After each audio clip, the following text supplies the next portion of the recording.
소설의 논평.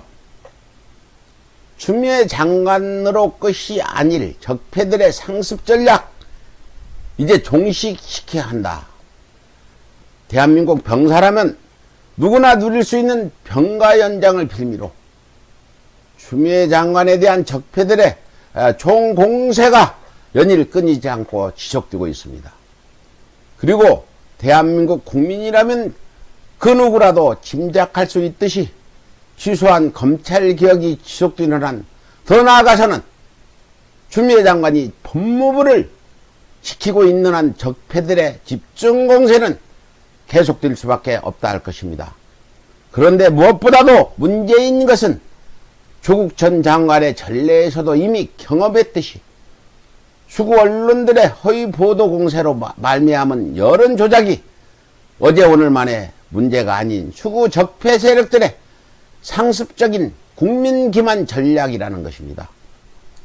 2007년 대선을 앞둔 가짜 경제 침몰 프레임과 BBK 가짜 편지, 이어서 2010년 지방선거 한명숙 전 총리 불법 정치자금 수수 위증교사, 2012년 총선 한명숙 대표 매도와 박근혜 떼우기 프레임, 2012년 대선 관건 댓글 부대 NLL 포기와 안철수 불화설 프레임, 2014년 지방선거 진보통합당 종북 프레임으로 인한 야권 단일화 무산, 2016년 총선 민주진영 분당으로 인한 새누리당 압승 프레임 등 이명박근혜 정권 동안 수구 언론들은 총동원을 한 계획적이고 조직적인 여론 조작이 끊임없이 이어져 왔습니다.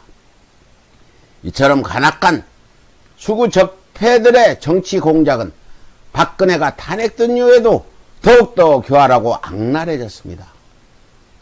2017년 대선 문재인 후보 종북 프레임과 세월호 인양 지연 연루설, 2018년 지방선거 드루킹 김경주 지사 댓글 공작 프레임, 2020년 총선 조국 아빠 찬스 프레임과 검언 유착 등 선거 때마다 단 한 번도 거르지 않고 수구 언론이 총동원되어 가족까지도 진흙탕 싸움에 끌어들이는 그야말로 비열하고 간악한 정치 공작을 무차별적으로 시대왔다 할 것입니다. 이렇듯 작금 추미애 장관에 대한 적폐들의 집중 공세 또한 수구 언론이 총동원되어 엄마 찬스를 부각시키는 것이 가짜뉴스 집중 공세로 조성한 조국 전 장관의 아빠 찬스 판박이로 국민 여론을 조작하기 위한 수구 적폐들의 상습적인 정치 공작이라 볼 수밖에 없을 것입니다. 엄마 찬스 부각으로 국민의 관심사를 강한발 코로나 확산에서 형평성 분노로 전환시킴으로써 지지율이 급락한 국민의 적과 이미지가 바닥으로 추락한 수구 개신교 세력이 국민의 시야에서 조속히 벗어나는 한편 궁극적으로는 추미애 장관을 낙마시킴으로써 검찰개혁과 공수처를 부산시키는 것은 물론 여권 분열까지 조장해 문재인 정부 조기 내임덕까지 유발할 심산이었던 것입니다. 하지만 이제 더는 당하고만 있을 수는 없는 노릇입니다.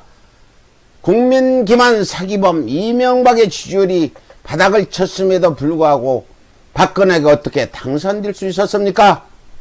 수구 언론들이 가짜뉴스는 물론 수구 개신교 댓글 부대로 모자라 국정원 경찰 국방부의 공권력 댓글 부대까지 대거 동원한 NLL 종북 프레임으로 국민 여론을 추적했기 때문이었습니다. 비록 지난 4.15 총선에서 민주당이 전대미문의 압승을 거두었다 한들 작금 조국 전 장관과 추미애 장관처럼 일방적으로 당하기만 한다면 민주당이 이렇게 아무런 방책도 없이 지켜보고만 있다면 다가오는 보궐선거는 물론 2년 후에 대선까지도 무기력하게 허물어질 수밖에 없다 할 것입니다. 이에 국민과 역사를 대신해 민주당에게 강력히 촉구합니다. 대한민국 국민들이 180석에 달하는 의석을 민주당에 압도적으로 몰아준 것은 작금에 이르기까지 국민들을 기만해온 악법들을 가차없이 뜯어고치는 것은 물론 없는 법은 그 무엇이든 새로 만들어서라도 추구 적폐들이 더는 국민을 개돼지로 기만할 수 없도록 국가개혁을 완수하라는 국민의 준엄한 명령임을 명심하시길 국민의 이름으로 강력히 촉구합니다. 네, 이상 서울의 소리 논평이었습니다.